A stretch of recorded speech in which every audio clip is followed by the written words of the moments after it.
this is what we've got this week. I thought I'd give just a little bit better look at it. This is kind of the idea. This is the way, whoa, the way.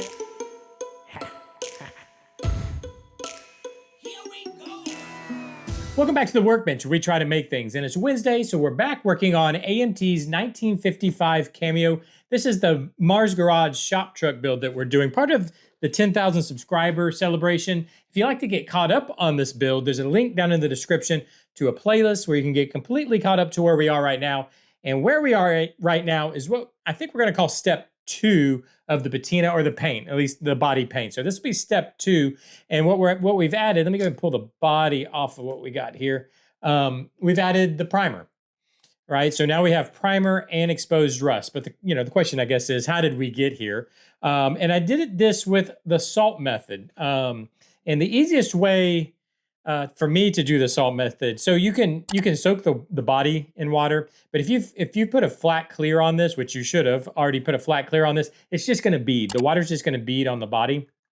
So add the water to your salt, right? So just soak your salt, or just what I do is I put them in little containers and then I add a little water. You can mix it up, and I'm using 2 different salts on this one, by the way, because I want some of the takeaway to be a bit coarse, and some of the takeaway, when I say the takeaway, I mean taking away the primer from the body. I want it to be coarse, and some of it I want it to be finer, and some of it I just want it to be clumpy. And you'll find that just regular table salt will be a lot clumpier and pull big clumps away, but it'll also give you some kind of fine stuff also. And then using, I think it's, what do they call that? Like the Himalaya pink salt or whatever, the heavier grain salt, it'll just make bigger chunks that are coming. So I like to vary it, is what I'm trying to get at. It gives a little bit better of an effect if you kind of vary the sizes of your salt. Sometimes you can just take the big grain stuff, kind of smash it down a little bit, and then not have to use your table salt, not upset anybody else in the house. But also, like I said, apply it wet. And then I really wanted to focus on the areas where I want rust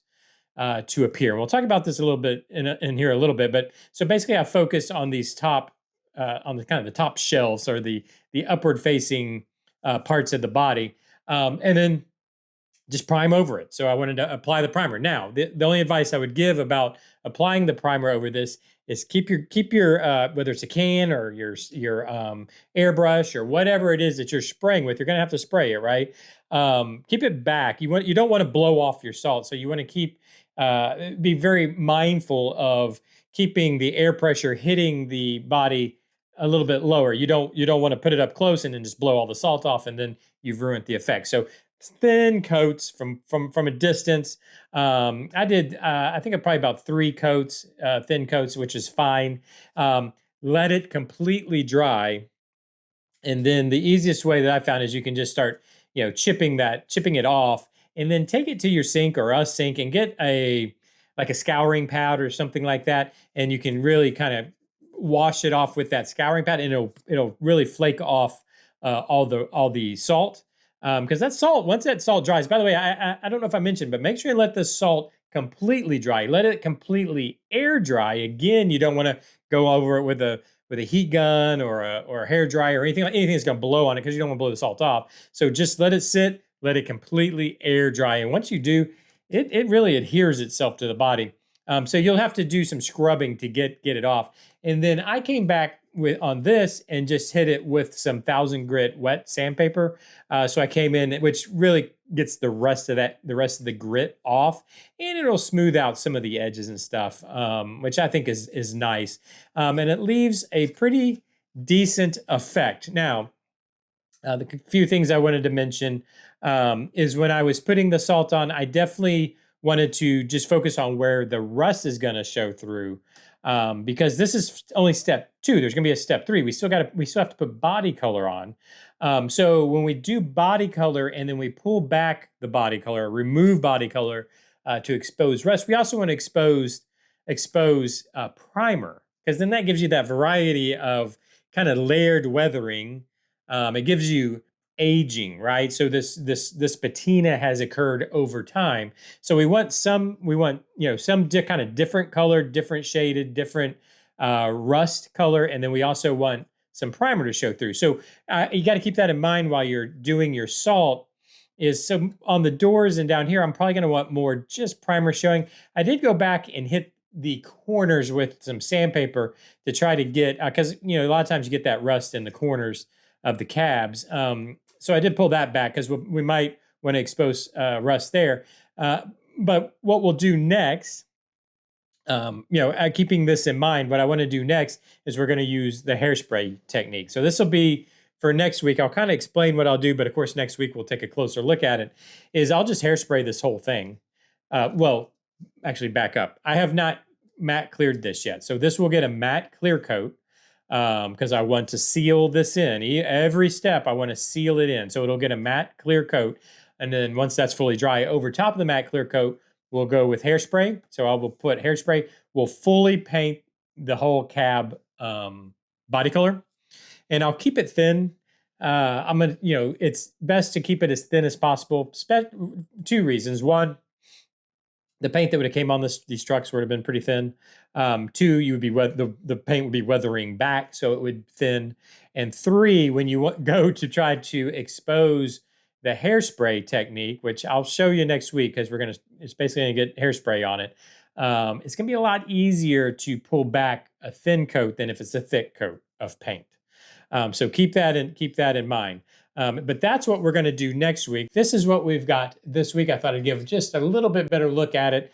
This is kind of the idea. This is the way, the way I think about it while I'm doing it is this is where the rust has made it all the way through the primer through the paint and the primer, right? Or at least this is where, actually you got to say that backwards. It's where the paint has removed all the way down through the primer, all the way to metal and is now rust. So that's what I was trying to think about when I was doing this. And then next week, like I said, we'll do the body color, and then the effect will really, really come together. And then once that's all done, I'm gonna once the body color is done, we're gonna actually clear coat it. So the whole idea is this is that patinaed car that you kind of encapsulate the patina with clear coat and save it, right? Now, I don't want any rust through holes. I didn't want to do anything like that. I didn't want it to be that bad. I just wanted it to be where you had a lot of surface rusting and whatnot that was starting to come through. Maybe even a little bit of pitting and whatever, but nothing too bad. You can see we've got a little bit of grit in here, which gives it a little bit of a pitting look. But that's as far as I wanted to go with it. So when we clear coat it, we'll be able to give it a pretty good clear coat and then give it a light wet sanding and really make it polish up and be like this patina gem, I guess you could say. But anyways, that's the game plan. If that's something you want to keep up with this build, make sure and hit the subscribe button and the what is whatever the button is, notification. The notification button is, I don't even know if there is a notification, but just show up on Wednesdays. Next Wednesday, we'll be working on the shop truck again, or just show up Monday through Friday. We have a video every day, Monday through Friday. At least we try to have one every Monday through Friday. So just show up every day of the week. But anyways, hit that like button, hit that subscribe button, hit the hype button, hit all those buttons everybody tells you to do on YouTube. I've got to go steal some hairspray from my wife. So I will see you guys tomorrow. Bye-bye.